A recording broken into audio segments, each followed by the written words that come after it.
Okay.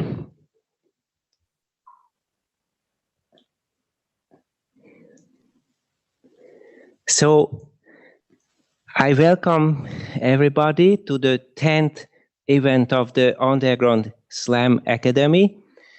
I am at the auditorium of the Central European University, still in Budapest, and hopefully we will continue Underground Slam Academy events here from the fall offline in the auditorium, followed the previous day with a slam poetry competition in a cafe, Három Holló Café in Budapest. But this online event is a special opportunity to bring together slammers from other European countries as well. And I'm very happy that it became a V4 slam event, because there is Anatol from Prague, Maciej from Poland, and Thomas, hi Maciej, and Thomas from Slovakia, and I myself will participate as a slammer from Hungary as well. And my name is Peter Molnar, and I will introduce soon the expert participants. Let me just first outline the event for the public. The public can follow us or Zoom discussion and performances in a YouTube channel of the Central European University. And thank you so much for being with us, audience members. And please feel free to write any comment or question in the chat section of the YouTube channel, and we will drop it to the Zoom chat for the experts and slammer participants. And the simple outline will follow the 3-act structure of the Underground Slam Academy night. First, I will ask the expert participants the initial question, which is today that can we create a federalist common safeguard for press freedom in the European Union? Can we do that? And if we can, of course, it's good to talk about how to do it, what should be the focus of a regulation which protects freedom of the press and through that freedom of speech in all member states. So this will be the initial question, and I will ask all the expert participants to respond in the first round in a time frame of a slam poetry performance, meaning 3 minutes. It can be 3:30 or 4, but please keep it around that time, because you will have many other rounds to speak. And after each expert spoke, there will be a second round for the experts to comment on each other. And so this will be the first part.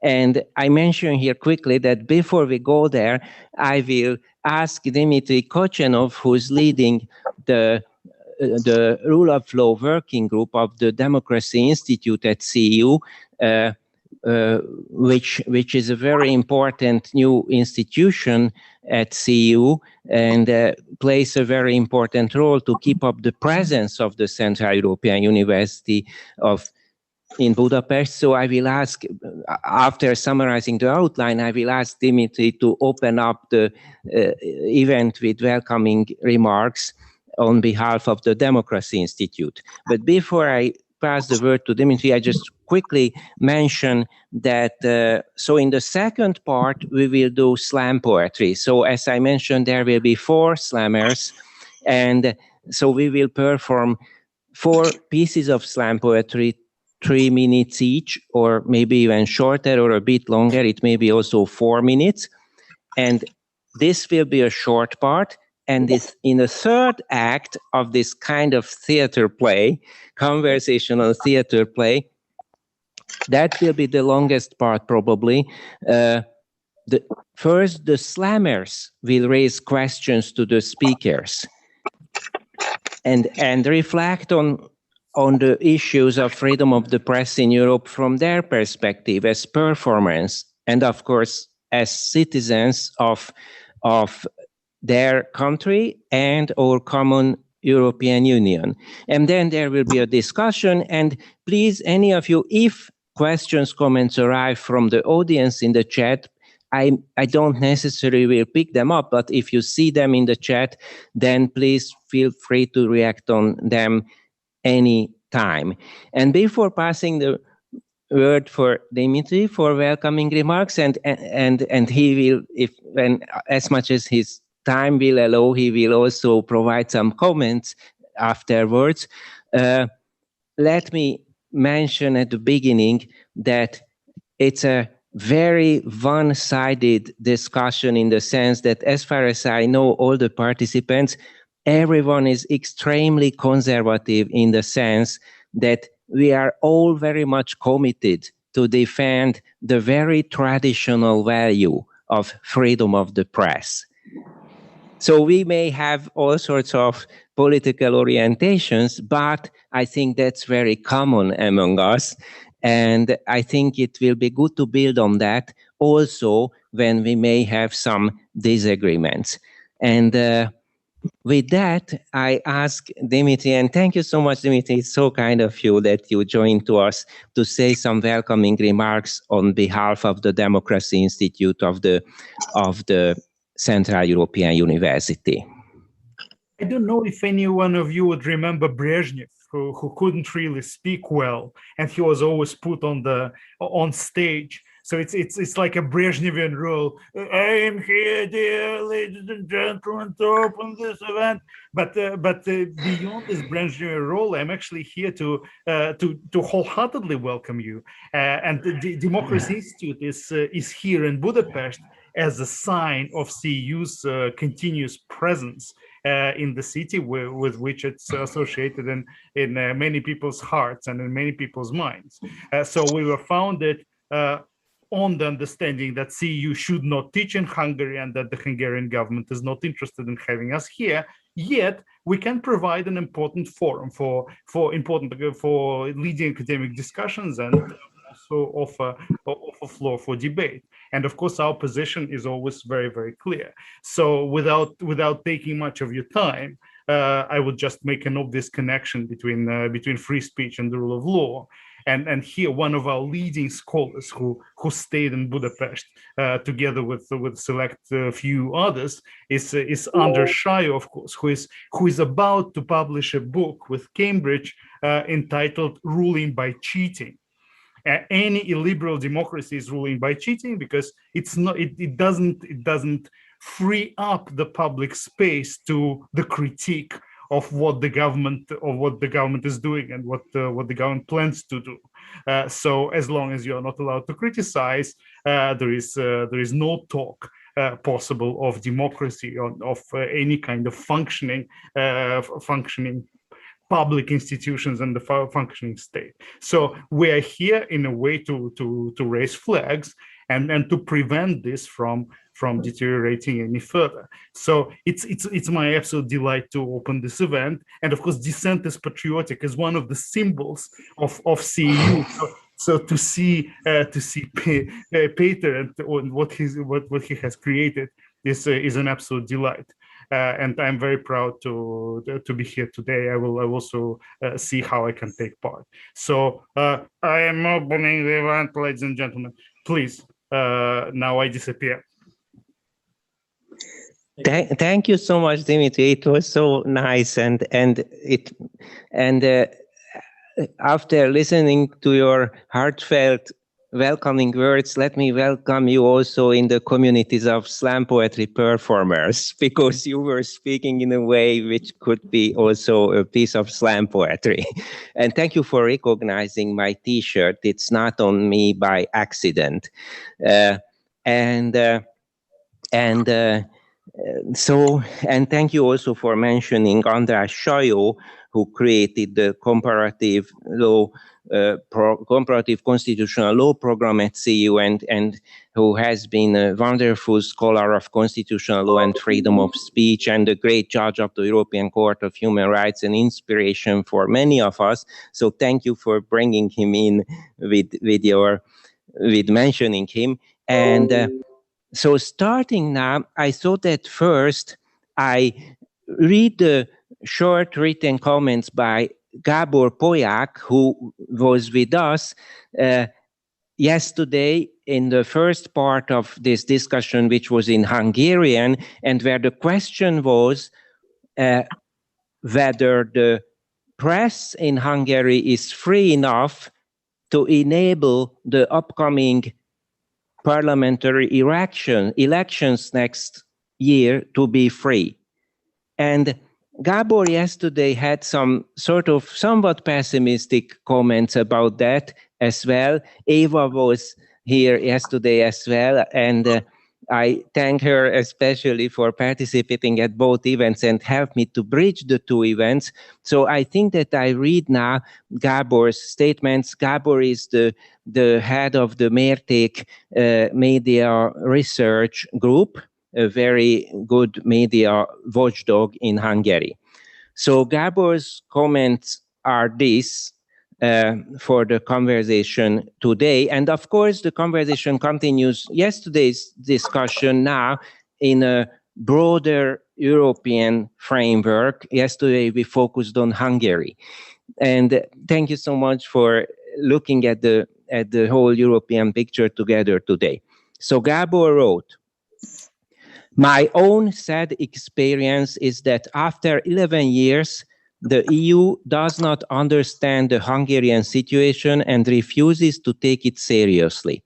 Mérték Media Monitor's 2 competition complaints have been on the Commission's desk for 5 and 2 years respectively.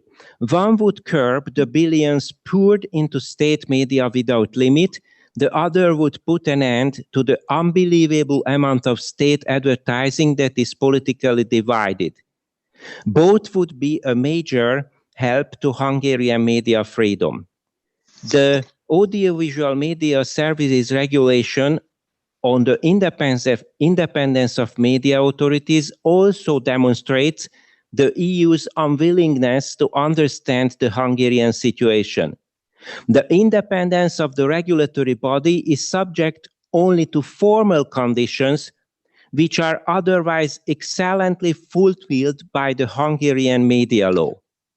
But still, the Media Council only gives radio frequencies to the cronies and only prevents independent media from entering the market.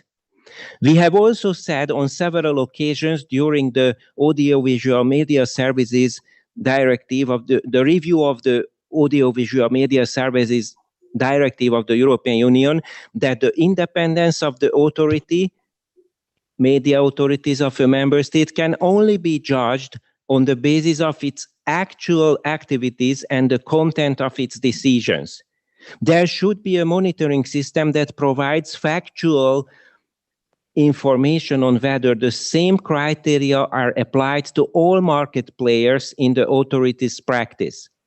The Fundamental Rights Agency would be well placed to do this. The idea has been raised at every hearing, conference, and consultation. So in the eyes of the EU, the Hungarian Media Council is not certainly independent when we know fully well that it is not. So while the EU generously funds the building of the Orbán regime, it does nothing tangible to protect media freedom and democracy in general. It writes reports, expresses concerns, follows closely. The EU is not part of the solution today, it is part of the problem. So this is a sort of Why are you afraid to show your face? Sorry? Sorry, who said something? No, nothing. Okay, anyway, then it was just some technical noise. So this is the statement, sort of a somewhat dark picture that that Gábor Polyák summarized, and I think that if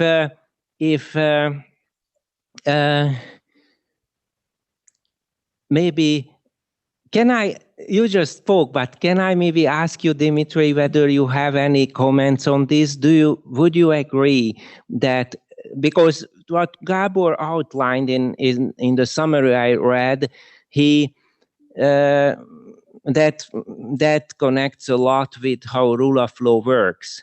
So do you think that the picture Gábor painted is realistic, or you have some disagreements maybe, or whatever comments? Gábor is a true expert, so of course it would be unreasonable of me not to trust him and not to subscribe to what he has just conveyed to us. But I would just bring the other side of the federalist coin. Probably it's sometimes a mistake to think that delegating powers to the supranational, international, etc. level will necessarily help us in all cases. So if the Fundamental Rights Agency can do something, it can be a good thing, but it can also be a bad thing.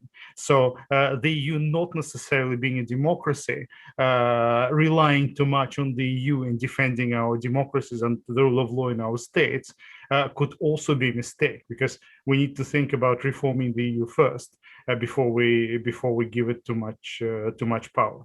So in a way, we can complain about it, but we can also say that probably the fact that the EU is not omnipotent is also our blessing, rather than something that we should bemoan. I see. Thank you. And now I let me ask Eva, as I mentioned, she was in the conversation yesterday as well, and heard some other comments from Gábor as well. So Eva, building also our discussion in Hungarian yesterday, would you add anything to the summary I read from Gábor? Well, good afternoon, everyone, and thank you for the invitation. Definitely, I think it was kind of provocative introductional remarks on behalf of Gábor, how useful we can consider the EU, and what is the role of the EU in this whole situation when we assess the level of media freedom and press freedom across the EU countries.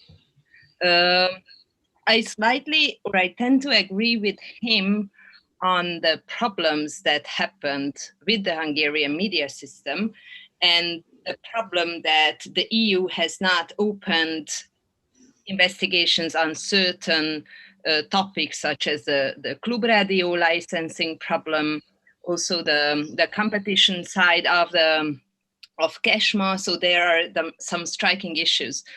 But I think first what we should do is maybe to see, what role the EU has and what opportunities the EU has to intervene. And then we could investigate maybe, what kind of reforms we need to strengthen the safeguards that the EU can offer to its member states. So basically, the EU has two basic laws that ensure the opportunity to regulate press freedom. And one is the Treaty on the Functioning of the European Union, and the other is the Charter of Fundamental Rights. And based on these instruments, there are a few laws that are in effect, and there are some others that are still in draft phase, and that might change the whole system across the EU. So I think it really depends, how active the EU is and what is the active role the EU is taking. And what I can see, and especially relying on Vera Jourova, the Commissioner for Values and Transparency, who is taking a more proactive role in this whole debate, she stated in February in a press statement that Europe has underestimated the role of media in upholding democracy. And I think, and I can sense that the EU has started to understand the importance of the role of the media in this process. And of course, what Gábor was referring to is the audiovisual media services. That's a bit problematic, because there are no clear and enforceable safeguards in that directive. But there are others. There is the whistleblower directive as well that also regulates press freedom, and there are some, new initiative like the anti-strategic lawsuit against public participation directive that seems to be that the EU is taking a lead on that, and also the Digital Services Act and Digital Markets Act. So what I can see now is that based on the European Democracy Action Plan, it is very likely that the EU will take a more active role, both in legislation, but also maybe enforcing the existing rules, such as the competition rules, investigating the complaints that are on the table of the Commission. Thank you, Eva, and yes, I'm thinking that one more thing to bridge the conversation yesterday and the one today is that yesterday we were also talking about the role of the Media Council in Hungary, and I raised that I would like to put on the table now as well that I myself think that the key for press freedom in Europe and freedom of speech in general, including coverage of slam poetry by public service media, which is now in Hungary silent about slam poetry, a major Hungarian free speech movement, because slam poetry is critical. So a key would be just to put into the Audiovisual Media Services Directive or whatever binding mandatory common European regulation that no member state can create regulation that allows the governing majority of any time or any other social group, an oligarch, a group of oligarchs, whoever, whatever social group, to have dominant influence in the Media Council, which decides who can get an airwave or who can enter the market in some other ways. And I think it's possible to do that. This principle comes from the Hungarian Constitutional Court, which laid down in 1992 this principle that any kind of social group can have dominant influence in the bodies which supervise the media system. And I think we can do that. It's possible to create such a binding federalist regulation in the European Union. And I would love to hear your views, whether you think it's necessary and possible. And of course, behind that question, there is the question that to what extent we want to make our common Europe a federalist structure, and to what extent we say that we want to keep things to be decided on the national level, that in the Czech Republic, in Poland, in Slovakia, in Hungary, among the countries represented now in terms of slam poetry, the question is whether we say we want to decide it in our country, in our national parliaments, or we want to say that in our common European level, we want to create a safeguard. My proposal is that we need to create such a safeguard to protect press freedom against restriction of freedom of press in such a way in any member state. But now I pass the word and we'll just listen the experts. And now I ask András Arato, as he's the leader of Klubrádió for long, a radio station which became world famous by fighting for its voice for the last 11 years. And here I mention as well at this event that Julia Váradi, who was with us yesterday from Klubrádió, called my own mother, the mother of Klubrádió, and my late mother really loved this radio station, fought for this. And as all other events of the Underground Slam Academy, this event is also meant to continue the heritage of my wonderful school teacher mother, Eva Gömöri. András, please share with us your thoughts. Thank you. Well, let me show this, for example. if it's readable, okay. We do not need masks today. Well, this is not just that I have 3 minutes to answer to a question which was put through 8 minutes or something like that, but I tried to do it. The approach of Gábor and all of you who has been speaking already was the side of the institutional side of the question. There is this media council, which is not else but a party body, and it's not only symbolic that it contains of only Fidesz members, Fidesz delegates, but I'd like to I have a very long story in my fight against this power. My first hearing in the EU was in 2012, when the similar fight was against Klubrádió, and its frequency was to be taken away. But in that period, there existed in Hungary independent cards. Today, we don't have any chance to win at the tribunals. But let me emphasize another side, but a very significant side of the whole thing and the whole dictatorship over the media, and that is money.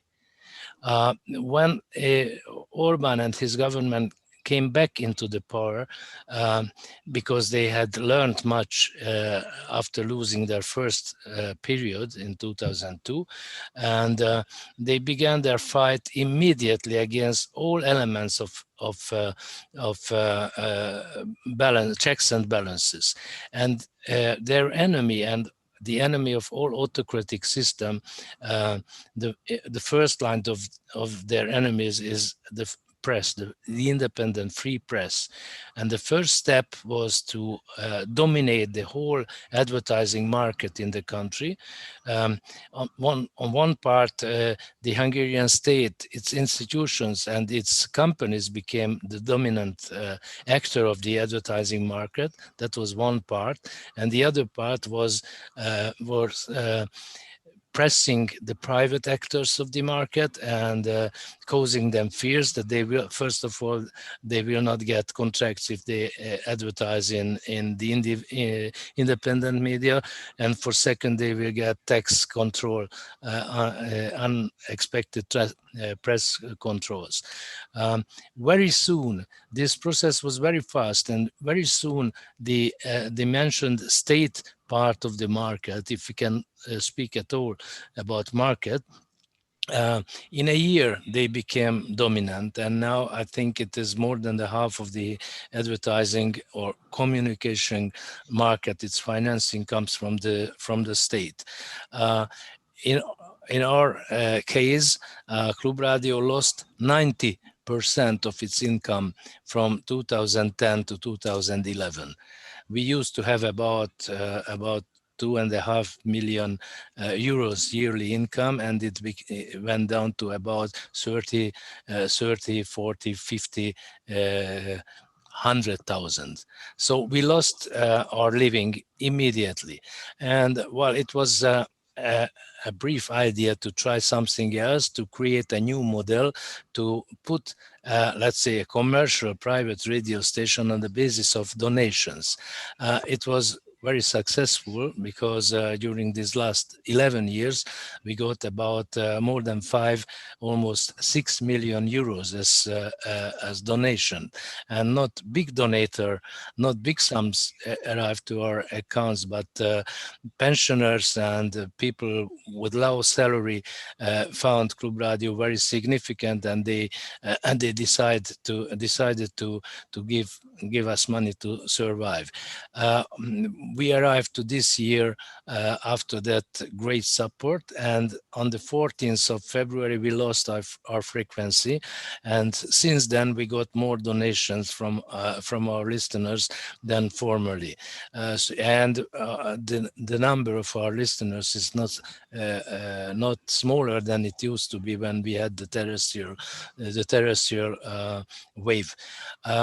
To return back to the general problem and the general situation, when the independent media lost its basis of their surviving, financial basis. They became weak, as a lot of them went bankrupt, and a lot of them became easy preys for the oligarchical investors. They are not real investors. They are party close and Orbán close figures who became rich shortly after 2010. The problem is that medias like Klubrádió did not find sources from the European Union. These are not comparing to a budget of a country. These are not great sums, but very significant one for our survival. Meanwhile, our enemy, who wants to destroy the whole independent media, gets a huge sum of money based on the European taxpayers. So this is not only unbalanced and unjust, but it is very strange that those who are fighting freedom, so-called freedom fight against the European Union, get their finance from there. So it is unique in the history that a freedom fighter gets its financing from its enemy. So I will not go on with this, because until 7 you want to close this session. So money is a question not only technical and practical, but really a moral question. Who is supported by the European Union's budget? Thank you, András, and now let me ask John O'Sullivan, the head of the Danube Institute, and I have been participating in many good discussions, mostly organized by him. But once he was part of a conference I organized on so-called hate speech, and always enjoyed John's comments. So please, John, let us hear your views. Well, first of all, Peter, thank you for inviting me to take part.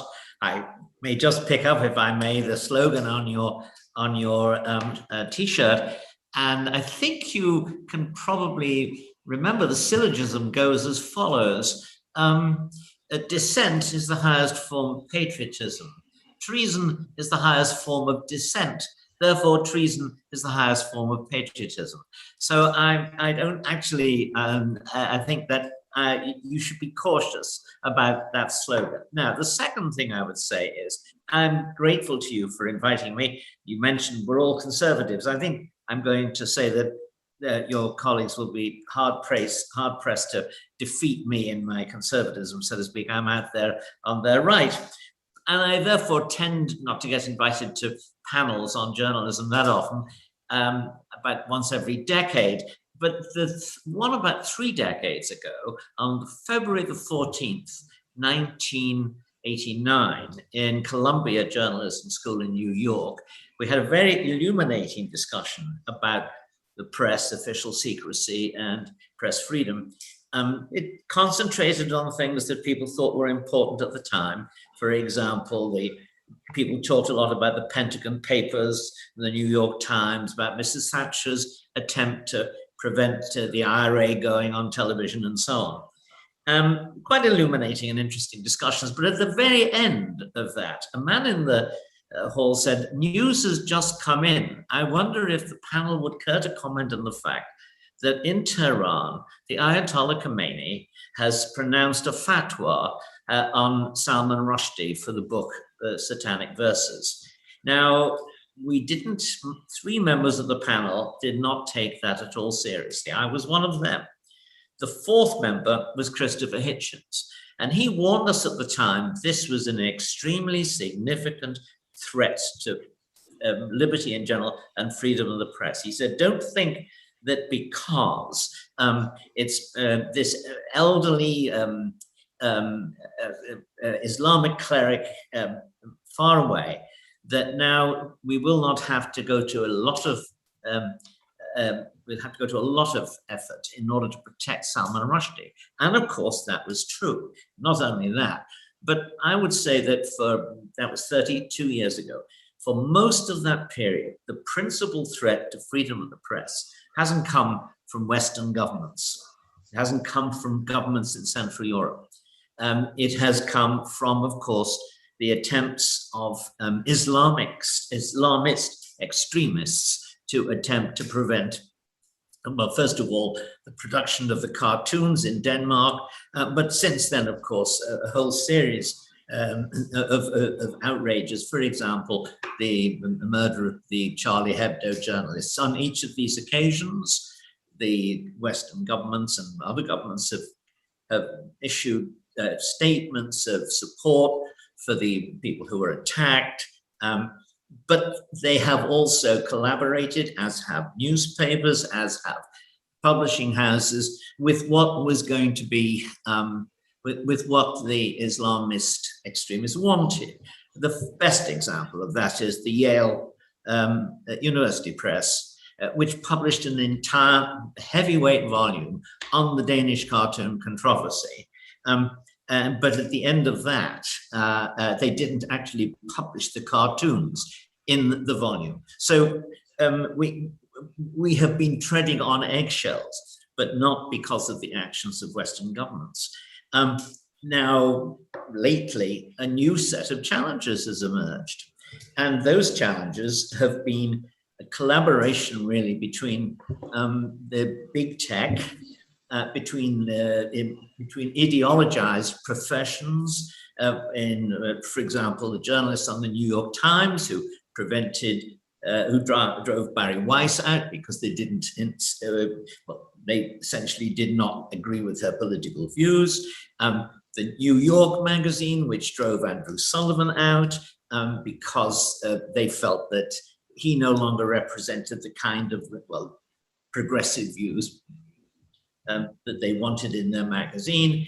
In the American elections, we saw that the press was overwhelmingly biased in favor of the Democratic candidate, to the extent of actually not publishing stories, or in the case of big tech, not allowing those stories to be discussed on the network. So we now face a situation, I think, in which the kind of regulatory use of regulations by government to strengthen their position in the media as vis-a-vis the opposition is much less important than these other attacks. Now, it's the topic here, of course.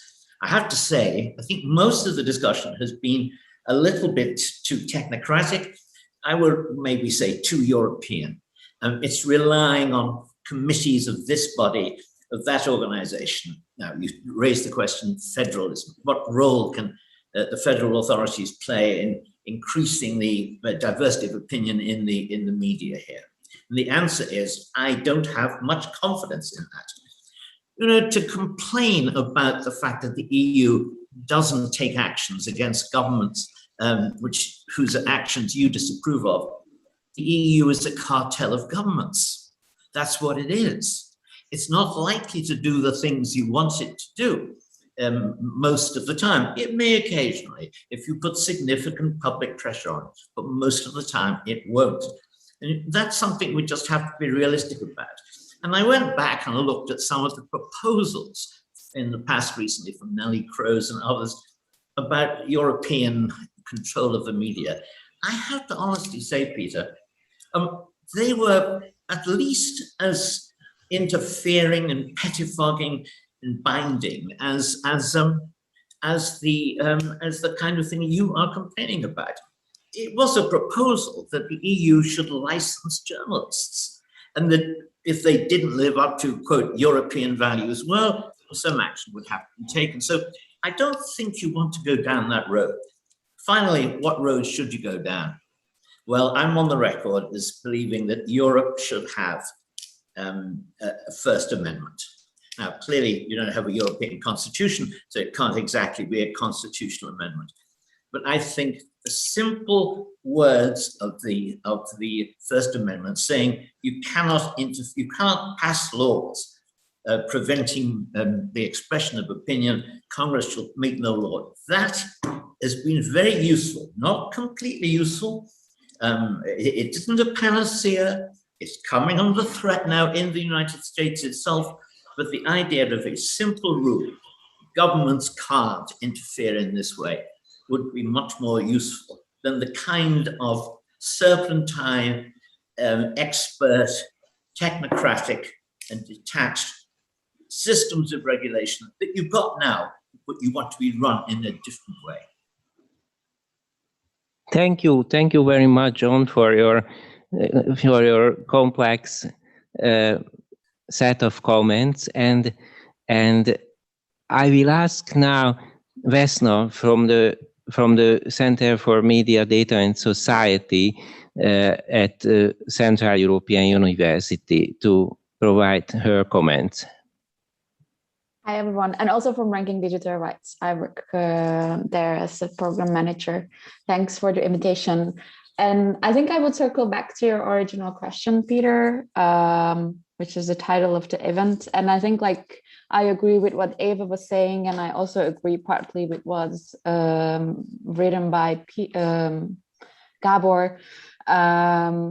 So for me, it's my observation is probably more like a bigger picture observation, and I feel like the answer to your question is that there is a legal safeguard in a sense, there are legal safeguards, just like Eva was saying. We have the Article 10, we have the European Convention on Human Rights and all those other legal mechanisms, but it's just not being enforced at the moment. So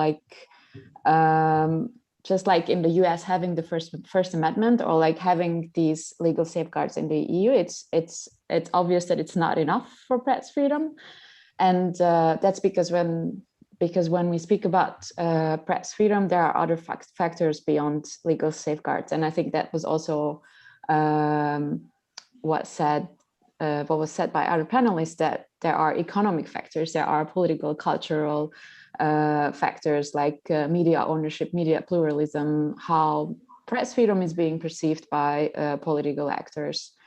And if these different factors create an unfavorable environment for press freedom, it's not possible to enforce the legal safeguards, right? So I would bounce back the question, and my question is when the broader circumstances make it impossible to enforce the right of freedom of expression, and therefore press freedom is at threat, what kind of rules and systems or actors are able to protect press freedom? Because I'm not sure if legal safeguards are enough here.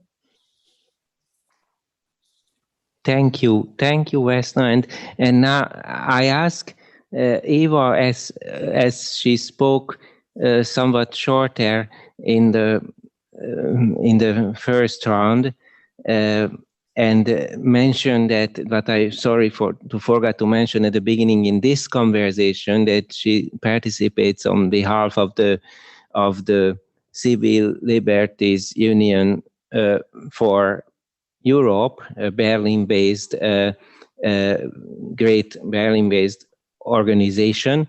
So Eva, do you have any comments on those? And if you could also bring it back, you don't have to, just if you can help bring it back to this focus that whether in the EU we can create some helpful common regulation, keeping in mind also the warning what John said, that the regulation from EU can also further restrict press freedom in some ways.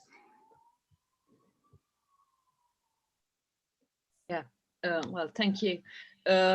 Yeah, I'm happy to react to some that had been raised by others. One is this, European Constitution idea.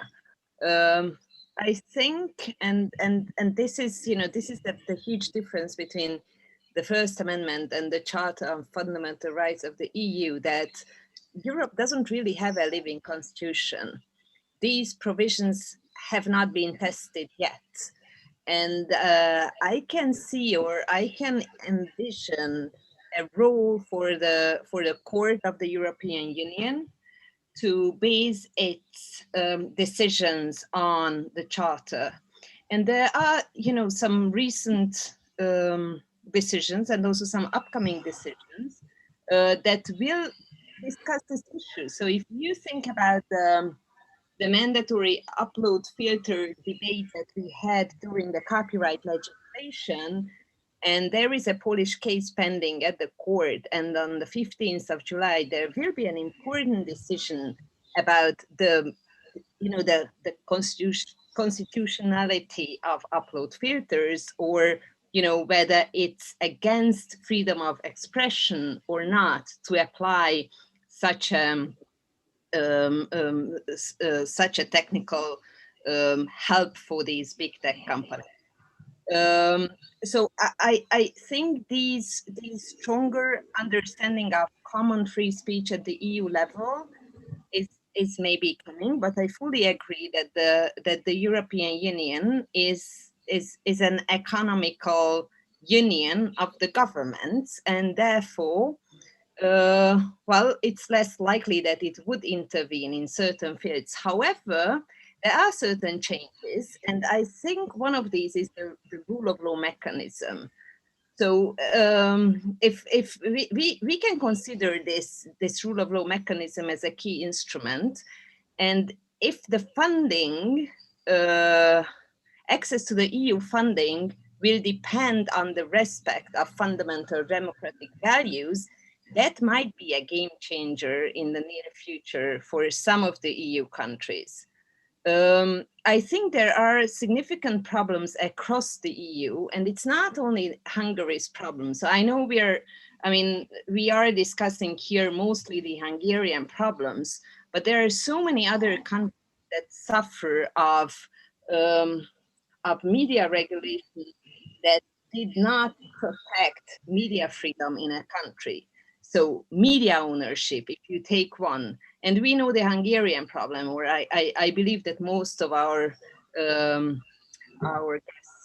are aware of the problem in the Hungarian media landscape. But if you think about Italy, where the RAI has dominate most of the market share, or the Czech Republic, where the Prime Minister, Andrej Babiš, owns 30% of the private media.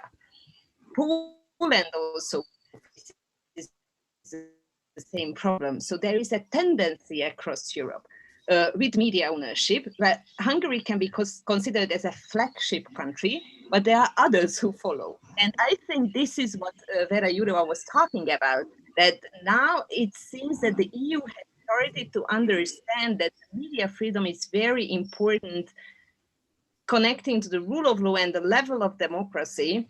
And therefore, the independence of the media regulatory bodies, self-censorship in itself, the problem with media ownership, these are problems that are present in many EU countries.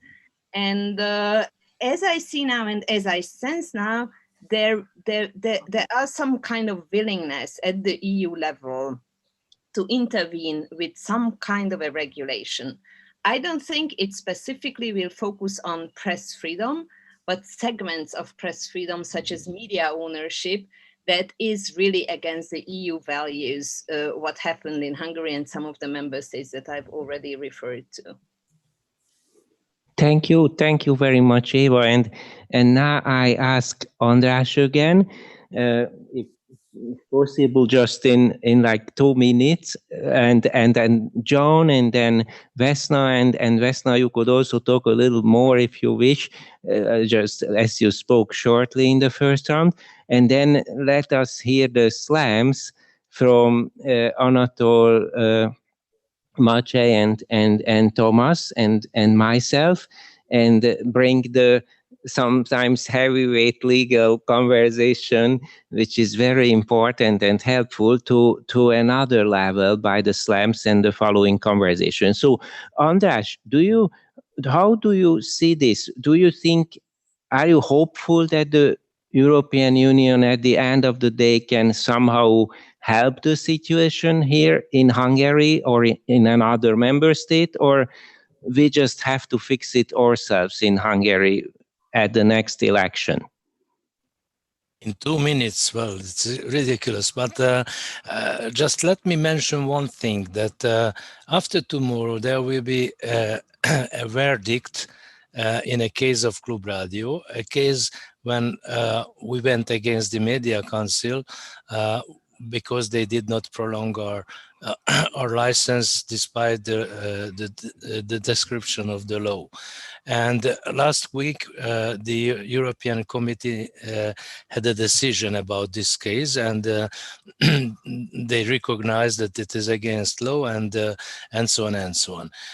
It is very curious that on Thursday, the Hungarian Supreme Court, the Hungarian Kuria, it is in its name in Hungarian, in the shadow of this decision of the European Committee, what will they decide?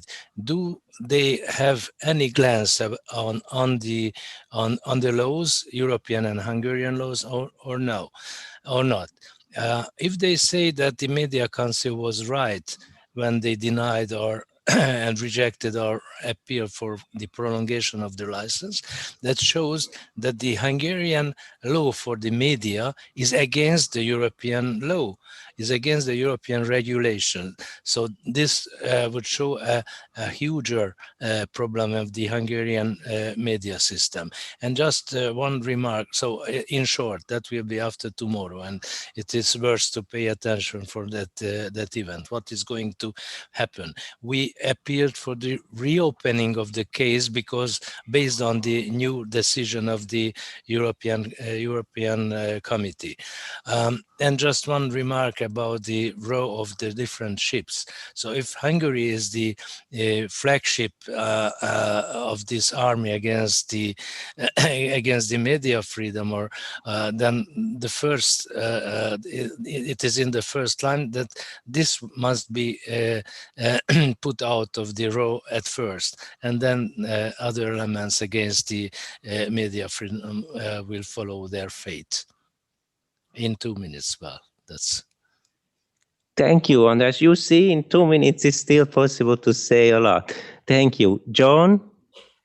First of all, the discussion of state radio, state television, I think it persuades me that, I think it was Peter Molnar was unwise not to accept a suggestion from Viktor Orban, I think in 2006, who said, why don't we adopt the Italian media system in which the Christian Democrats have one television service and the left has the other. That wasn't accepted, and I don't think under the previous administration there was the official state media was particularly friendly to the opposition. Now, when you look at what Eva was saying, is very interesting. I would draw her attention though to the fact that there's a second. Well, it's not a First Amendment, but there is a Charter of Rights in the Canadian system. And that, of course, is far more like the Charter of Rights in Europe. And one of the interesting things about it, it has done absolutely nothing to protect press freedom. In fact, it has protected the human rights courts, which are not actually courts, but they are tribunals. And they have again and again subjected journalists who take unfashionable views to what are very costly, expensive, time-wasting exercises in defending their journalism. I think that those, a genuine rights system would have done something about that, would have stopped these kind of starchings. Why didn't they? Because I think if we're going to be honest here, in a big social clash, and that's what we're talking about, government and opposition and people lining up on both sides, the judges in most of the European countries and in Canada and in other countries are the representatives not of all the people, but generally speaking of the social class that provides the bureaucrats, the diplomats, the officials. That's certainly true in Israel. It's certainly true until recently when Supreme Court politics became much more divisive and genuinely contested in America too. Now, if that's the case, the interpretation of the charters by judges are not going to be regarded by half the population as being judicial decisions. They're going to be seen as political decisions favoring one side or another, dressed up in a philosophical legal language. And I don't think that that exactly is the way forward in democracy. It is you're in a system of liberal democracy. Yes, you need liberalism and democracy. But in the European system, we have been seeing liberalism getting a far larger share of the decisions and democracy a shrinking one. And I think that would be the result in spades of making press and media regulation a European responsibility rather than a national one. And I don't think that would be a good thing for press freedom. Thank you, John. Vesna, at the end of this part.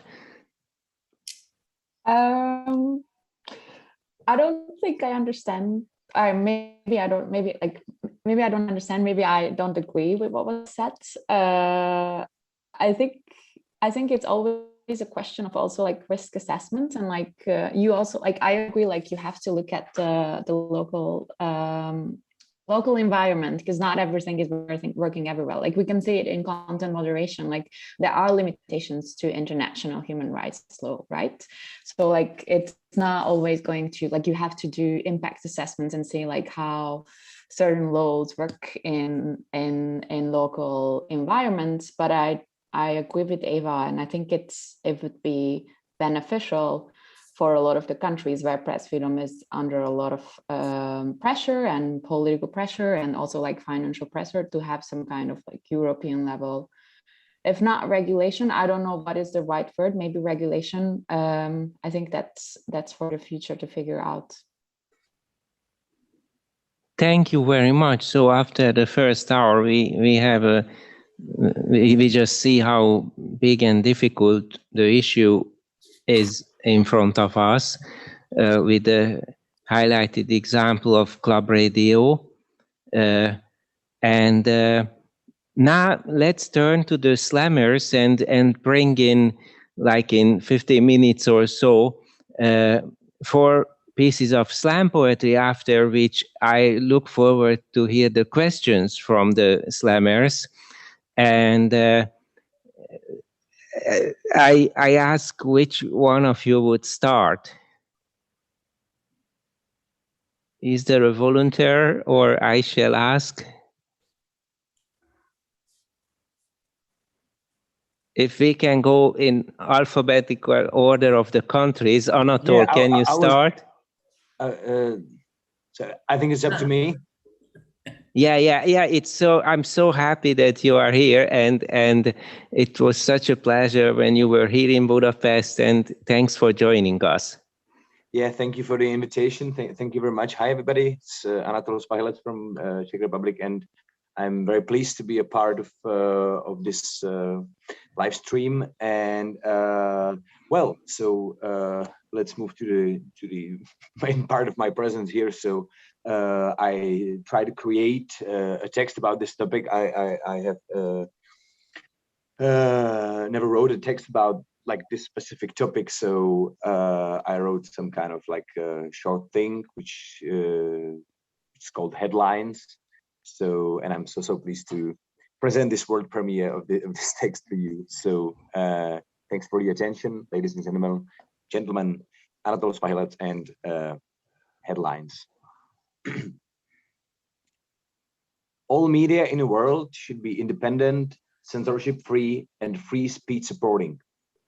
Print that sentence in Belarus and you will get all in the world depend, censorship, and free supporting. Sport news. Unnamed Chinese athlete won both long-range runs, ski slalom, and football match alone. Lonely Planet magazine. Everything with the nature is fine, and global warming prevents oceans from getting dry. Tullamore Dew dry whiskey, drier than an empty bottle. Read this, buy now. Nowadays, bullshit. Good times are gone, said former Prime Minister in exclusive interview. Point of view in a feuilleton of our prestigious commentator, view which goes in the right way. Breaking. Highway to the south is closed because of repair. Trips and immigration to the countries in that way banned. Bang! 3 dead after shooting in a grocery shop on Main Street. None of them holding a gun, but they still deserve that anyway. Desserts can cause obesity and also contribute to a pleasant afternoon. No, we do not publish this just because to shame Croatians, but after this, you have to admit it's disgusting. Discussion about infrastructural investments is not just the real thing our party should be focused on. Parties, not recommended. All the fun in politics concentrated to the hands of the Central Committee. Tea is the drink for conscious people, and our editors have never heard about any other kind of warm drink. War on drugs, pedophile porn, non-smiling people, and Uganda combined to one campaign to save public financial sources. Your sources should be no longer anonymized, to prove them right or to be sent to jail. Jails to be proved the calmest places to read the news. News is the thing which somewhere can get you in jail. Is your press under pressure? Press PK to leave the comment. Comment is the thing which somewhere can get you in jail. You jealous, better don't judge.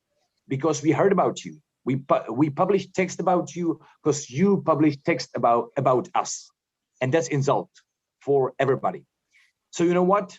Don't read, don't stare, don't care, don't be interested, don't inform, so you would be involved, accused, shamed, and worry, because sorry, but we decide who will and who will not to be part of the story.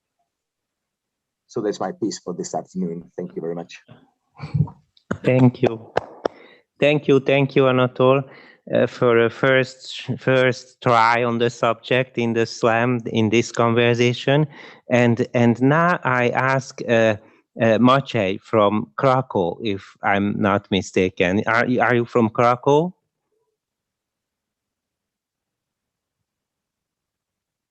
Maciej, do you hear us? Yes, you are right. Can you hear me? Yeah. Okay. Yes, we hear you. You are right. I am from Krakow. The pleasure is mine to see you, everybody, today. I am very happy, and I prepared a short speech about the topic. Okay, so it will be just a minute, please. Okay, can you hear me? Yes. And can you show me? No. I don't see you. Why are you afraid to show your face? Why are you afraid to show your face? Where has your freedom gone? If your country is free and you live in the heart of Europe, you have nothing to fear.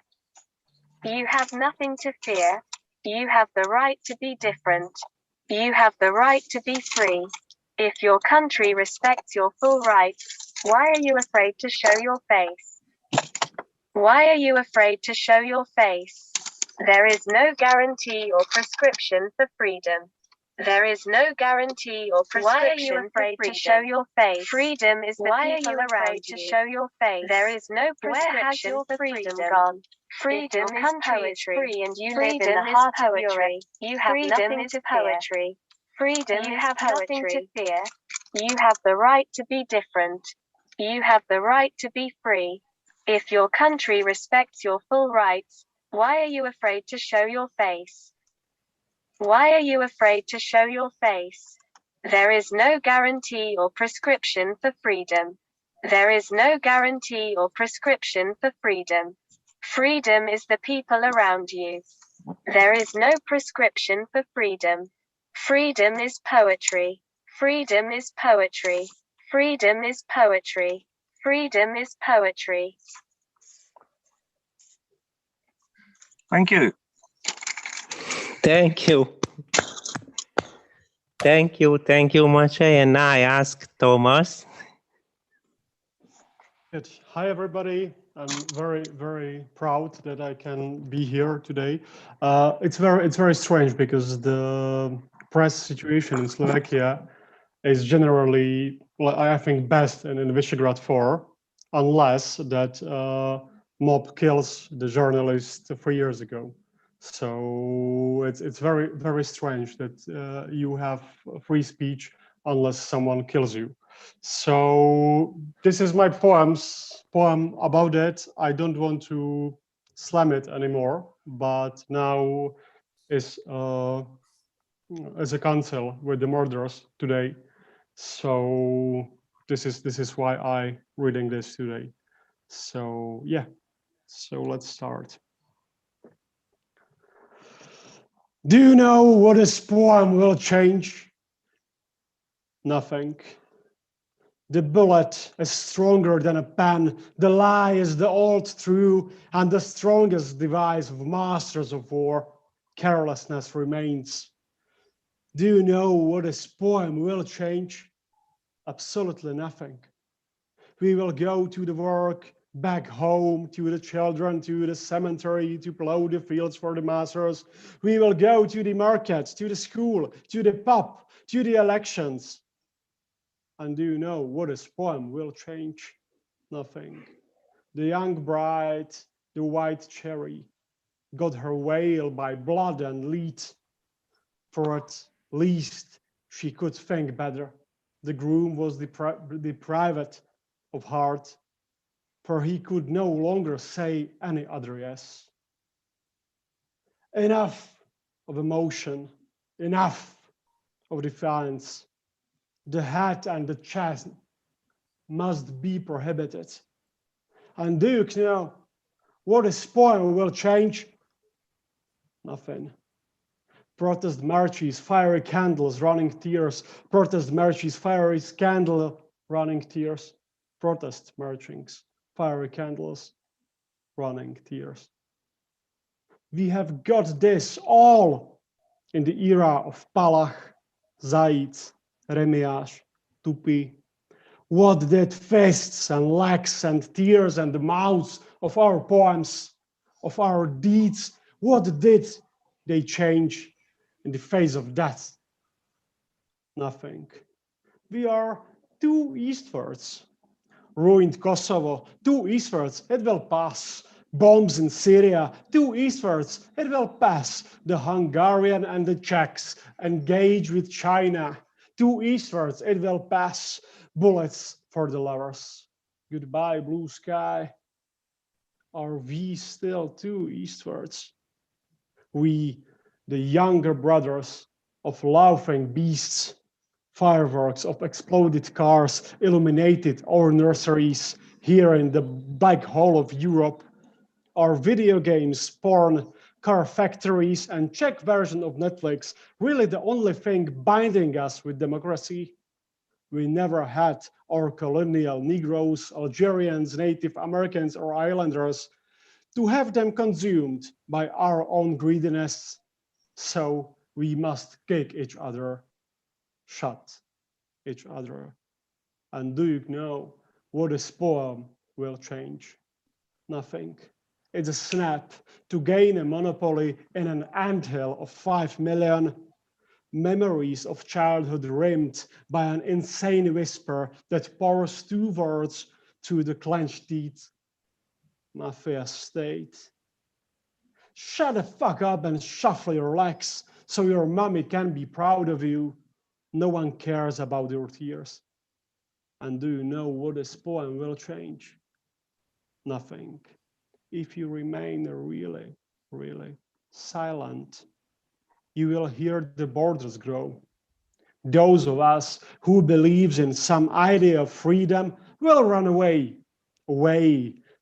as it has always been, away from communist secret servicing leading the states, away from Russian influence, away from everyday impossibility of nothing. The West News will bring outrage statements on the hell of reality's account in the unknown language, and we will slowly web a new curtain from death, fear, intimidation, and violence. And I'm afraid this poem will change absolutely nothing about that.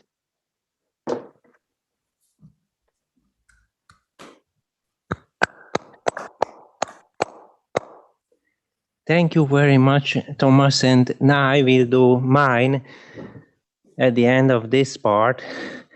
This is a text I wrote when we were doing a European Citizen Initiative to put the proposal on the table of our common European institutions to create common European regulation for media ownership and regulatory bodies. Unfortunately, 1 million signature was needed to have the proposal submitted, and we failed to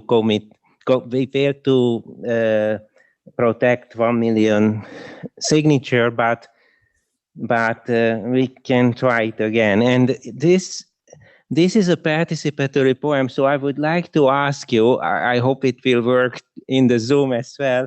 I would like to ask you that when I raise my hand, please say with me, it depends on me. Let's try it. It depends on me. On me. Wonderful. Thank you. One more try. It depends, on me. Thank you. And it's a good idea. You can say it in your own language if you wish, not necessarily in English. One more try. When I raise my hand, please say, it depends on me. Hangt van mij af. Oh, wonderful. Okay. Freedom of the press slam. It depends on me. Tell me, O muse of freedom, in order to make Europe and the whole world see that the Hungarian is free and taking shower not only in water but also in words, not at all is like the one who fears censorship and knows about freedom of speech and freedom of the press that if there are shoelaces in your shoe, it does not mean that you are free. And don't pretend that reality has background music. You too have only one life. Don't let it be destroyed. Sign the Citizen Initiative for the Diversity of European Press, for freedom of the press as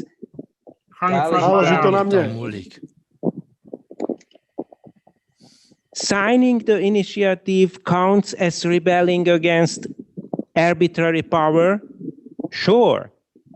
Will the girls who deny sex until you rebel, referring to Aristophanes' Lysistrate, accept signing the initiative for press freedom as rebelling for freedom? Sure. Oh, then where can I sign it? Danny? It does not take a lot of courage. It's silly not to be part of it. Be at least a little bit brave. Listen to Pericles, who knew that liberty is the secret of happiness and courage is the secret of liberty. You are not a grain. You are a free human being.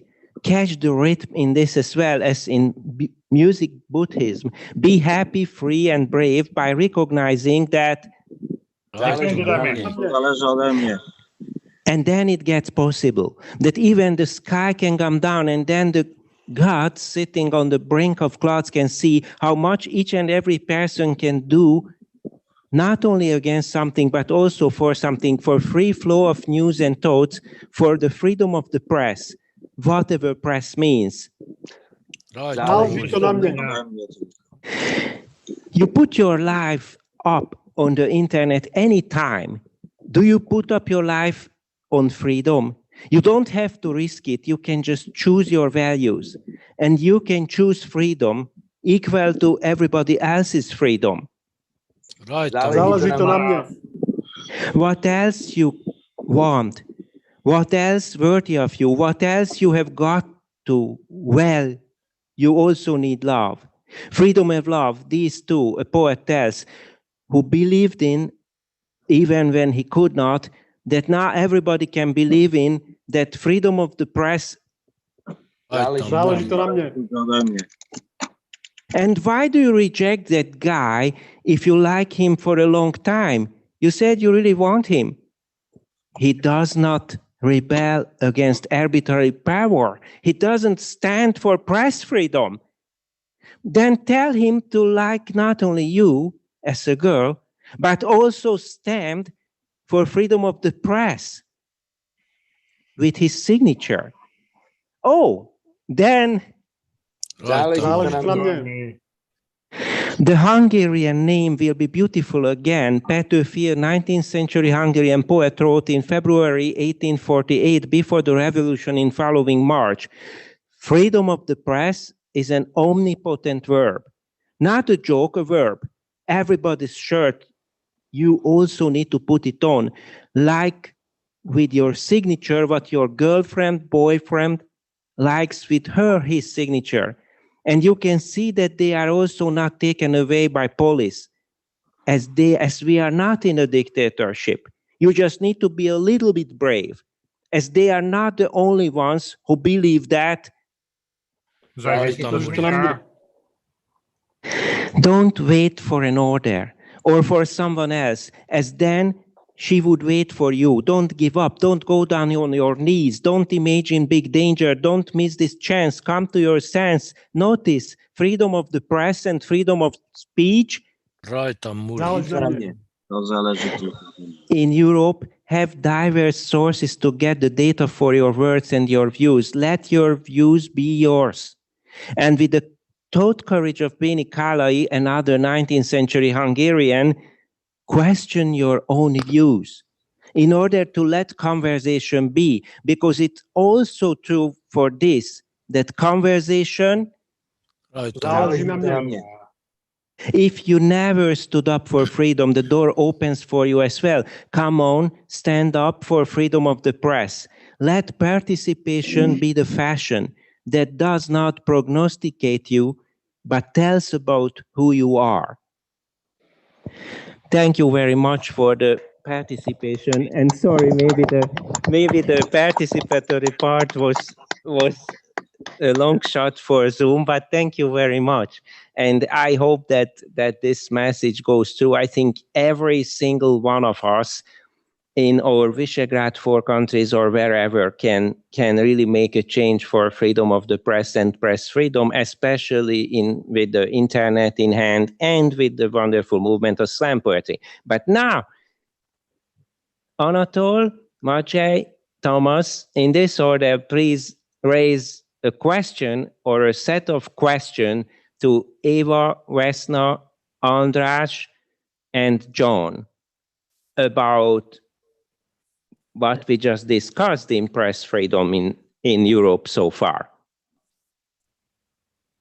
All right, thanks. So maybe I would like to thank Eva for mentioning the situation in Czech Republic, and maybe it's just like I'm mainly curious about this, and I hope that question or topic wouldn't be like too much, let's say, large or what, but I would like to ask about your like information and view on, let's say, Czech media scene, let's say, and because, you know, if I should be longer, so it's the situation with our prime minister is much more complicated than just the press media, which is pretty obvious. I believe there are like huge controversies, and I think we should stop calling controversies because it's the hard facts. Then there are like huge corruption with the EU funds. There's coming elections on October, and that, you know, like a press thing could move with the things a lot. So my question is about your international view on a Czech media scene. Thank you. Thank you, Anatol. Eva, would you? Well, I'm not an expert in the Czech media scene. However, what we can see is that the Czech Republic has started to erode the level of press freedom and media freedom in in the Czech Republic, and especially it's a very warning sign when a prime minister is the owner of the 30% of the media outlets. That's something that I don't think any of us, or not us, but anyone would agree with. This is against the competition. This is against the access to information, and this is also against to make sure that people get access to information so that they can make informed decision in the upcoming elections. And I think this is the key issue here. So what kind of instruments we believe and ownership is a key issue here. So internal and external pluralism of the media outlets are key, and the access to debates, political debates in a country. And of course there is, cultural questions. And of course it's a question of, what kind of information they provide. And as Joan mentioned before, the public service media, especially in the Eastern Bloc or the Eastern part of Europe, was always captured by the ruling governmental party. However, the level of the capture was different. I think this is a significant difference that we have been living through recently, that besides the direct influence, the lack of debates and the lack of the possibility to get access to information, this is something that really compromises the value of the EU, and this is where I see the role of the EU, that they might be willing to intervene. And not to forget, and maybe this is a very personal issue, that Vera Jourova, the commissioner who will be responsible for any kind of media legislation, she's coming from the Czech Republic. So I'm pretty sure that the EU commissioner is following closely the regional development in media freedom. Thank you, Eva. And I asked the other I asked the other experts, András, John, and Vesna, to keep their thoughts for this question as well, if they have some, and add them to their responses to Thomas and Maciej. And now I ask Maciej to raise a question or some questions. Okay. Listen, I'm not the politician, I'm the poet, so I don't like the politicians. But I think that we have the same problem in Poland and in Hungary with the media, yeah? And I have the general question, because I don't know it's good to take any regulation, because I think the problem is because the media freedom depends on the civilization level of the whole society. So this is the progress. This is if we developed the civilization level, it will be better. And this is the question for everybody of you. But I know this is the problem and the big process. Thank you, Maciej. Who would comment on that? And you can also comment on Anatol's question.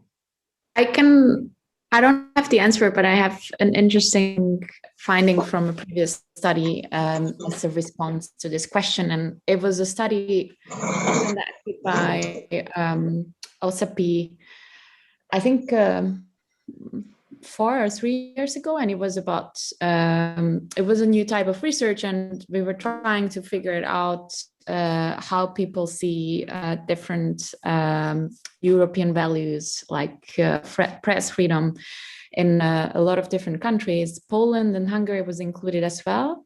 I don't remember the findings about Poland, but I remember that in Hungary there was a question about I think 50% of those people who thought that freedom of the press is the most important value in democracy 50% of those also agreed that the government should not allow public media to criticize the government. And like that contradiction, I think, really shows that if there is no like clear understanding of like what press freedom should be about within the society, it's very hard also like to expect citizens to step up in favor of press freedom or to support independent media or to understand like how public media should function. So my answer is that I think it is very important. I don't really know like how to address this problem in countries like Hungary or Poland when the government has a different incentive. So they are not really like in favor of conscious citizens, I think, who think press freedom is important and understand what press freedom should be about. Yeah. Can I just pick up on that, Peter? Yes, sure. Please, John. Well, I think that's an interesting argument. And the problem, of course, of any kind of intrusions, restrictions on press freedom would be much easier to solve if people were more critical, if they were, as previous speaker said, in a way more civilized, the whole in the whole society. Unfortunately, the traditional answer then is to say, let's have more education. But it now looks from some of the kind of surveys that the last speaker mentioned in the United States that more education does not produce a more critical and self-critical population. It produces, in fact, a more, well, I suppose indoctrinated or ideologized, terms like that would have to be used. And that's very alarming, because that's one of the things we used to be, we thought we could solve it by, in a sense, educating people better. We're educating them more, but we're not educating them better. And that's something that is a real problem for all our societies. And I would also just add that the problems of press freedom are less matters of partisan politics in a lot of countries now, say Britain and America particularly, but some European countries as well. It's not partisan divisions that are so important. What it is it's a new kind of division in which you have the people who've been to university, who are globalists in the sense of able to travel easily. They have academic and other qualifications, which means they can be employed anywhere. And then the mass of people who remain, it's about 25% of the population now. And then there's about 50% of the population who live at home most of the time, don't go farther. They are educated, and maybe they're quite well educated to a secondary level, but they tend to have a different outlook. And that was seen in the Brexit debate, and this is very important, in which the overwhelming elite media and communications, particularly the BBC, were against Brexit. And they were amazed to discover in the population at large, there was this strong support for it. And that support has not diminished in the last 4 or 5 years since the vote. It's actually got stronger. And I think we have to begin to think of how it is. What are we using? Is the education system creating a divide rather than healing a divide? And how can we deal with that? Because thank you, John. Thank you for that thoughtful comment as well. And András, would you say something now, or shall we hear Tomás? Yes, just a few words. So I think that the state of media freedom is a sign of the general state of democracy. And in these countries, and first of all in Hungary, there is no tradition for democratic system. So the consequence is that generally people in Hungary are not interested in the different institutions of freedom, and among them the freedom of press is not very significant for the Hungarians, and they are not interested in the in the state of the constitutional court of prosecution and so on and so on, because the Hungarian population for hundreds of years did not practice democracy. And of course, it's a question of culture too, and being cultivated the inhabitants of a country that may have an effect how much power an autocratic power can do with its people. Of course, we are not going to solve these problems in the next few decades, but the last 10 years show how strong the effect of a negative negative changes in the education system and so on, and this could be cured out only in a very, very long period. And of course, for having the chance to cure out this, we need a free press too. Thank you, András. That's very important too. And now I ask Thomas. Thomas, please raise your question. As I see the situation in media in Slovakia, there is two main problems which I see. The first problem is religion, and the second problem is centralization of media. And let me explain this. Like this first problem of religion, it's, for example, we have national broadcasting about women's rights, but we didn't invite any women in that.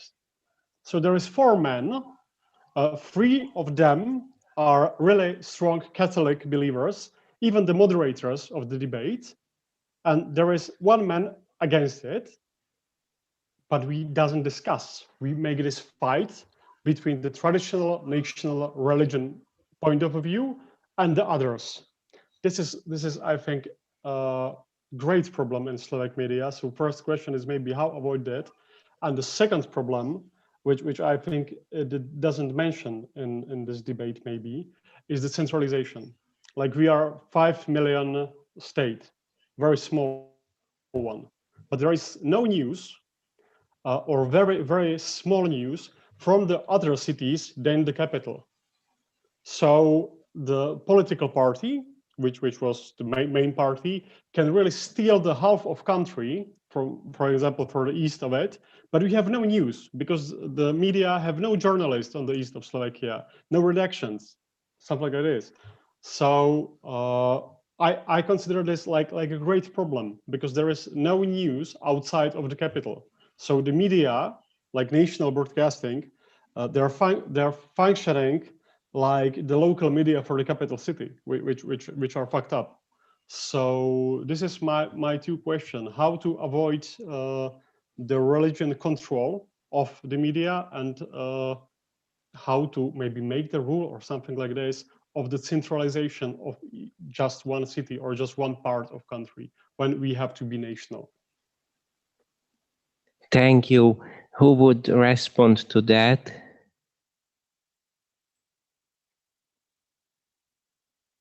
While you are thinking, I add another question that arrived.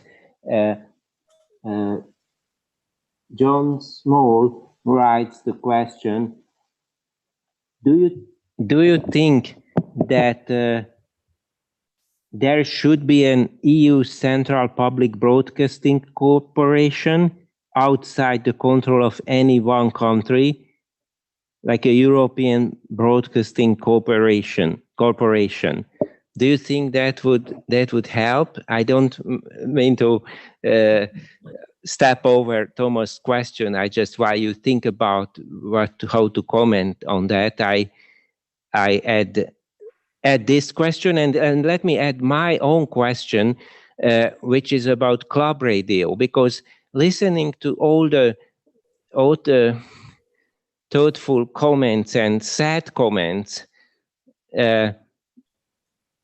I'm thinking that club radio is in a way the tip of the iceberg. And it comes to mind also because the question we got on YouTube mentions public broadcasting. Club radio is a very good public broadcaster in the sense of providing public service, news and cultural programs and all sorts of that. And a huge injustice could take place in our Europe that a media authority could take away the license of that radio without any sound justification, not even trying to justify it. And I wrote several articles on it, and in one, and then I stopped the question. I highlighted an additional thing that in Budapest, even after the Holocaust, a large Jewish population has been living. And many Holocaust survivors have also listened to Club Radio. Very old people as well, for whom it's not easy to jump on the internet, for whom it was crucial to have the old radio set in the kitchen, in the living room, and next to her or his bed to tune on Club Radio. And I think it's disgusting to take away the airwave and take away the radio from also other old people, but also from Holocaust survivor old people. And we just have to fix it. So my question specifically to András, how do you see the way to fix it, to get the airwave back? András mentioned several ways, shortly mentioned how Club Radio is keeping up the good fight. But what is your hope, András? What will be finally the way to get the airwave back? Because we will have it back. Let's make it clear. We will have Club Radio's airwave back. And so I just wanted to put it on the table as well for all of you joining the question that Thomas raised and the question on YouTube. Well, what should I speak about religion and the state of our state? I am an atheist, so my situation is very difficult in a country which declares itself as a Christian country. Meanwhile, and even in the constitution, or there is no constitution in Hungary, in the basic law it is written that this country is based on Christian values. Meanwhile, the whole Europe is based on the Christian, Jewish, and classical culture. So I think, I think this is a great danger. The churches are much stronger. The states are much less secular ones, as it was much healthier. Formerly. Well, I don't discuss with you about the station of Klubrádió. Of course, I agree with you, but you put the question, where is the hope? The hope is the next year's election in Hungary, because it is clear that the Orbán regime doesn't want any opposition or any critical and any independent voice in the country. And a series of different media institutions went bankrupt or were turned into a servant situation. A world famous project is that Cashmob. Probably you heard about it. This is a foundation absolutely controlled by Fidesz, which contains almost 500 different medias, newspapers, dailies, televisions, and so on and so on. So it is clear that this is a centralized decision, a personal decision made by Orbán Prime Minister. They don't want us to exist.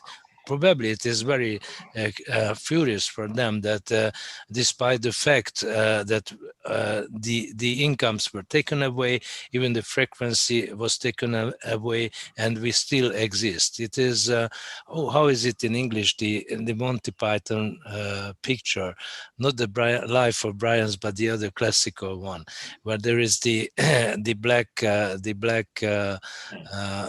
well, I don't enter into that.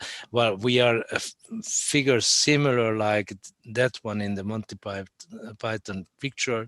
He doesn't have any arms already, he doesn't have any legs, but he's still fighting for its survival. Well, the situation is similar. It is absolutely hopeless because there is no independent court in the country. all levels of the tribunals are occupied by party fighters, party soldiers.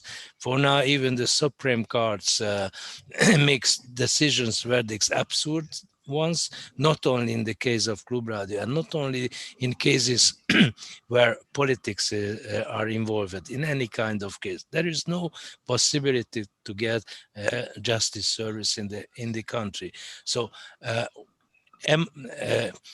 in the frames of this system, there is no possibility neither to get back the frequency. That doesn't mean that we do not go until the end in all cases. And finally, we go to the Court of the European Union.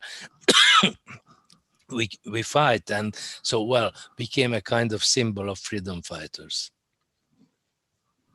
Thank you, András, and others, please. And Tomás, maybe would you shortly mention your question? So you were asking about concentration on the local level, or I just want to make sure that your question does not remain unanswered. But I ask others, of course, to continue after András. Just wanted to give you the opportunity to. Yes, I'm happy to answer it. Yes. Okay. Okay, me. Okay. Okay. Well, look. The question of how the disputes, which particularly disputes between religions and social practices, alive in all countries, but all sides behave badly, it seems to me, when they're in power. For example, the discussion over the preamble to the European Constitution, which never in the end happened, back in the aughties, in the beginning of this century, that basically said that it would rule any mention of Christianity and God out of the preamble in the Constitution. Now, that's absurd historically. I mean, there's no doubt that other factors did play a part in the development of Europe, but Christianity was a very key one. After all, Europe used to be known as Christendom. So I deplore that, and I deplore attempts to rig the debate in other respects. It will happen, however, and all sides will try it. Now, in the case of feminism and the family, which religions take attitudes as well, it seems to me that we've almost never had fair representation in debate. That is to say, one side ensures that the only women discussing it are feminists, and the very large numbers of Christian women who don't share the feminist view of work, society, careers, and the home, are admitted only at the edge of the debate. And the same thing happens in reverse, as the speaker from Slovakia said. We've really got to be mature enough to be able to have a serious debate about the threat to the family on the one hand, and the rights of people within the family to forge their own role in the other without breaking up the family, one hopes on. And I think that it's unreasonable to, it's perfectly reasonable to raise the question as to whether or not this debate is fairly conducted, and to make sure it is. But I have to say, in the countries which are some of the most reliably democratic and liberal in their public debate, cheat on this. So I'm not hopeful that we'll get a fair debate anytime soon in all countries. Thank you, John. Others? Eva, please. I think the reference to Christianity is a huge question after World War II. So at least part of Europe, and especially eastern part of Europe, that suffered of the suppression of the Nazi regime, or its government voluntarily joined the Nazi regime, as Hungary did, referring only to Christianity, recall this era when other people who were not Christian were excluded from the whole system. And I think some of the debate or the controversiality of this whole situation goes back to that part, and especially in certain countries where facing, the role of its government in World War II and the role of, part of the population not discussed. And I think this is a huge difference between the Western and the Eastern part of Europe in this regard. What Tomás has mentioned, I think it is more like, an internal pluralism question, and also a journalistic ethical question. I think this is a systematic error in the Slovakian system, but this is not something for the EU to regulate. This is something that should be a fight that every member state, every, the journalist associations are responsible for a situation like this, not to cover most of the country and they don't appear in the news. To answer the question of our listener about the central public broadcasting, I think this is a very interesting question. And I think there are two questions in this one question. One is whether we would need a European central public broadcasting. And I tend to believe that it would be useful for at least to make sure that certain information is delivered to people in their national language. Because we have to face it. There are 27 member states in the EU, and there are lots of people who are not speaking good enough English, and their media system is not plural enough to make sure that they get access to information and reliable information about the European Union or other members. So I think this is something that would be reasonable, but outside of the control of any country, as the question says, this is the controversial issue, and this is what John was referring at the beginning, that the EU is stated of member states. How can we exclude governments, and how can we exclude countries from a system that is based on these countries? And I think here comes a financial question. So who would finance such a European broadcaster? If this is the European population, so 500 million people would be able, such as it happens in Germany and so many other countries. But in other countries, in many Eastern European countries, there are direct governmental financial systems. The government finances the public service broadcasting, and the public service broadcasting is captured through the financial method. So I think if we will have any kind of public service news agency on behalf of the European Union, we have to make sure that financially it is independent of the European institutions and also financially independent of the countries throughout individual financing system. Could I come in on this? Because I used to actually be the executive editor of Radio Free Europe, Radio Liberty, and that broadcast to 22 countries at that point in 28 different languages, and not a dissimilar situation to this hypothetical European broadcaster. The problem is, of course, that then it's not a single broadcasting system.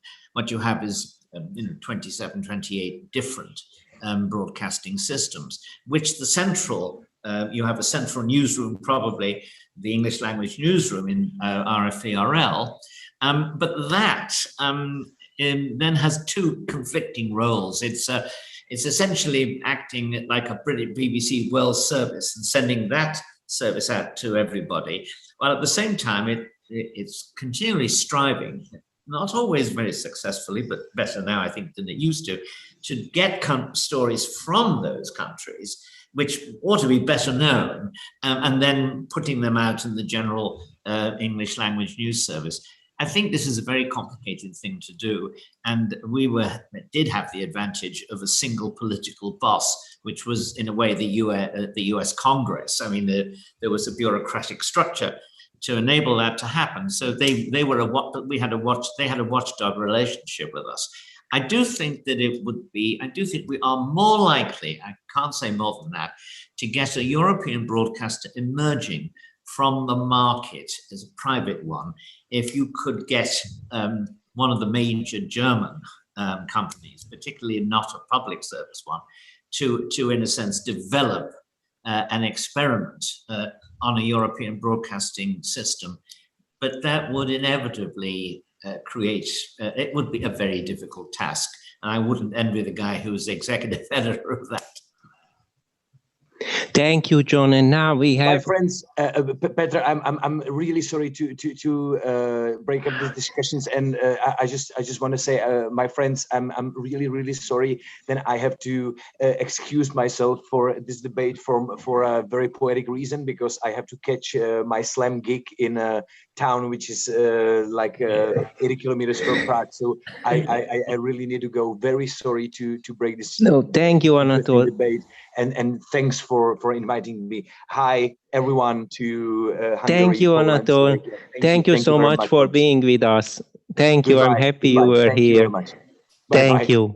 Goodbye. Bye. Thank you.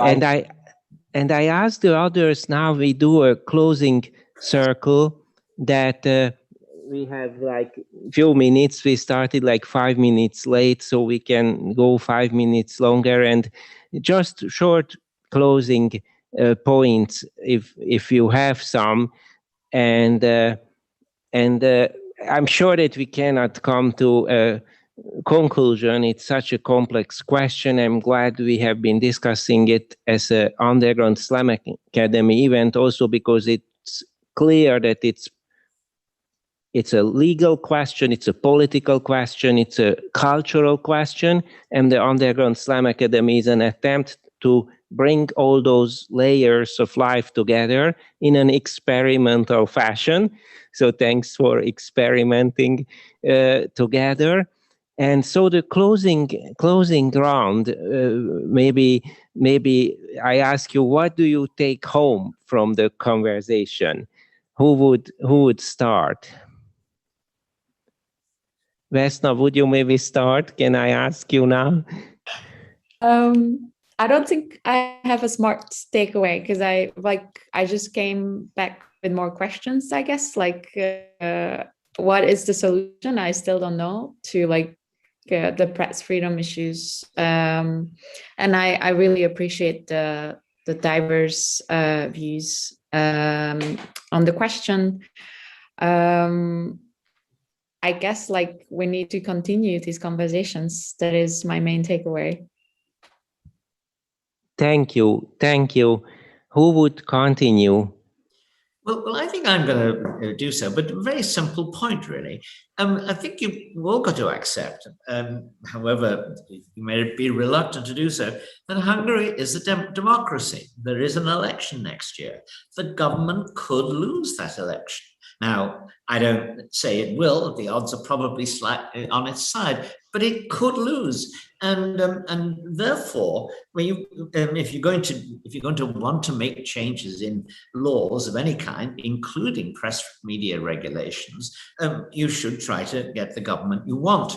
And as a matter of fact, as I say, I don't think that that's out of the question. You must have to accept, however, that if you 3 times elect a government with a constitutional 2/3 majority, that the institutions are going to reflect that fact. And you have to, in a sense, respect the rights of both the governing party, but more importantly, their voters, to want to continue something like the present system.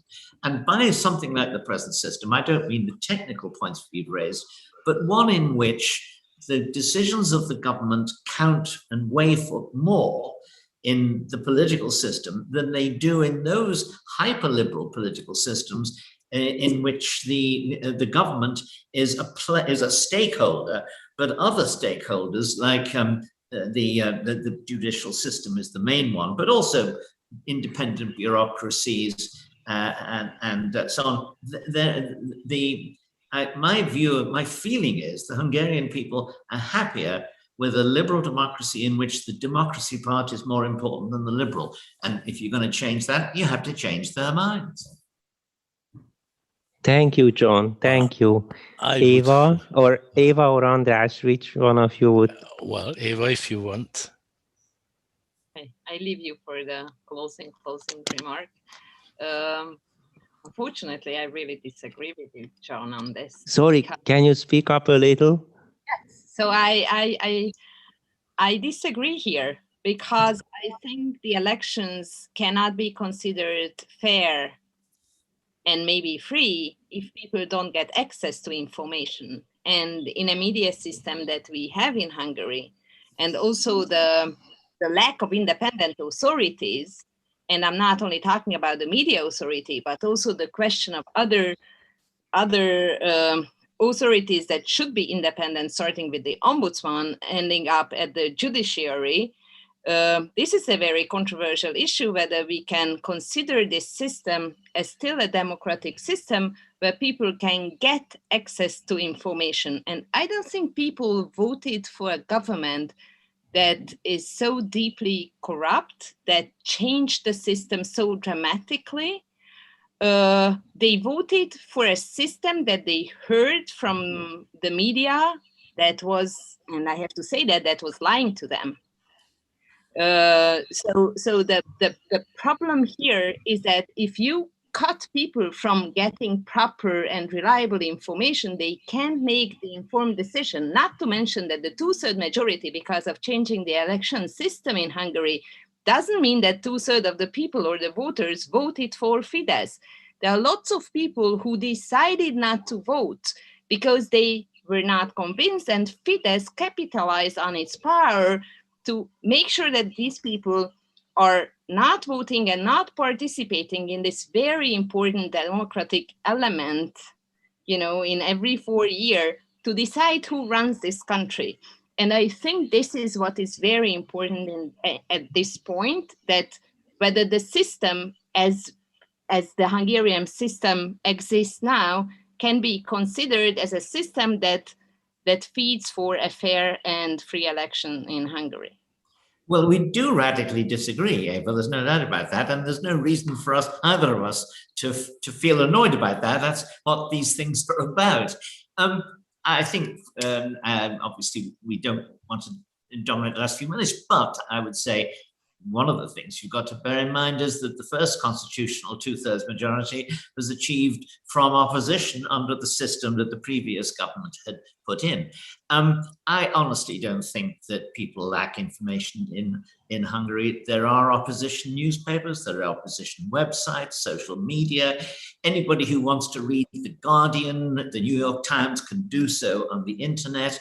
There is people, well, I was going to say people can travel. Well, of course they can't at the moment, but nonetheless, the experience of going to your next door country or vacation somewhere else, seeing other newspapers, seeing other media, I really think, along with, I think, the Nobel Prize winner, Imre Kertész, who said, you know, it's absurd to call Hungary a dictatorship. Anyone who's lived under a dictatorship can't recognize that. And now, obviously, I know you take the opposite view, but whichever view we take, it surely behoves us to essentially operate the institutions we now have to bring about what each of us considers a democratic outcome. And I don't think, frankly, because I think this is a democracy, I don't think you should despair of winning.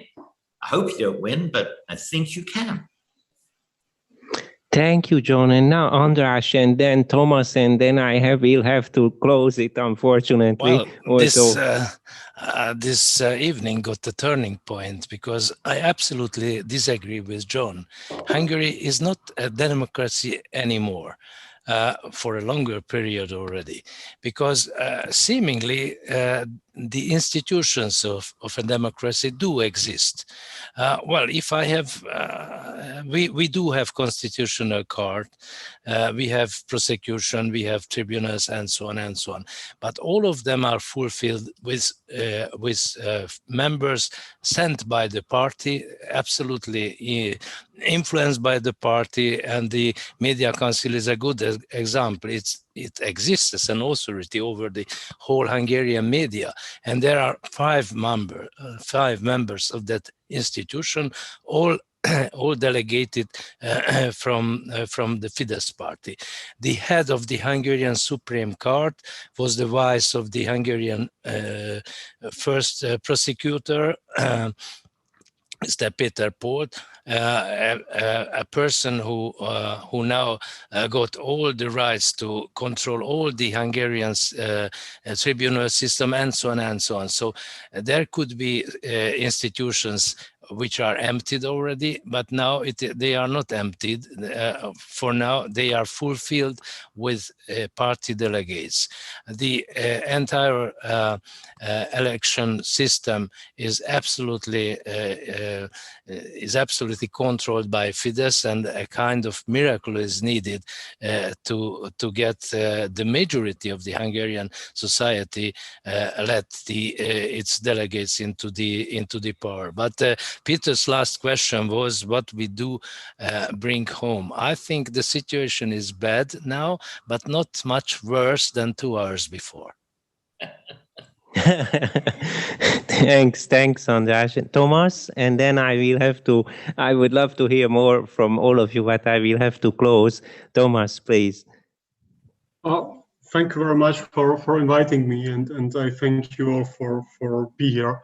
I think it's a great experience to connect to each other, and I think there is a same experience in all East European or Middle European countries with jumping from feudalism to democracy to fascism to communism and back to democracy, and this chaos of the regimes which we have, which is very connected to the freedom of speech, to the point how we can manage the democracy and things like this. And I think when we can discuss and connect to each other, we can see that clearly, or we can learn from our experience. This is what I bring home, like to know you or to get connected with you, and I'm very thankful that we can communicate in the future. So thank you very much. Thank you. Thank you very much, Thomas. And what I think I was looking forward to today's discussion also because I saw that it was an open question to me whether we can create a federalist common European safeguard press rule for press freedom or not. And in a way, I'm glad that it's still open. And it seems to me that what was the question for yesterday's discussion in Hungarian also is open to some extent. The question whether the press is free enough to enable the parliamentary elections in Hungary to be free next year. And Klubrádió is a standing example for that, because with all the efforts of its great community with the leadership of András, it is still a very important voice in Hungary and even beyond. And that may make it possible to have a meaningful election next year.